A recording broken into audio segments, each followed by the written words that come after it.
রব্বে কারীম আমার আপনার জন্য মেসেজ দিয়েছেন। আল্লাহ তাআলা বলেন, ওয়ামান আরাদা আন যিকরি, আমার যে বান্দা বান্দি আমার কোরআনে কারীম থেকে মুখ ফিরিয়ে নিবে, আমি আল্লাহর যে বিধান কোরআনে কারীমের ভিতরে নাযিল করা হয়েছে এই বিধান থেকে যারা এড়িয়ে চলবে, যারা মুখ ফিরিয়ে নিবে, আমি আল্লাহর বিধান মানার জন্য কোনো তোয়াক্কা করবে না, কোনো গুরুত্ব দিবে না, আমি আল্লাহর ঘোষণা হলো ফাইন্না লাহু মাঈশাতান দানকা, তাহলে তার দুনিয়ার জীবন আমি আল্লাহ সংকীর্ণ করে দিব, তার দুনিয়ার জীবনটা তার জন্য সংকীর্ণ হয়ে যাবে, সে সুখে শান্তিতে বসবাস করতে পারবে না।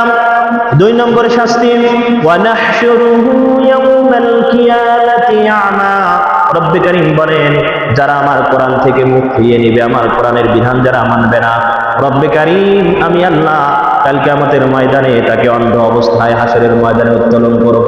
জোরে বলেন নাউযুবিল্লাহ।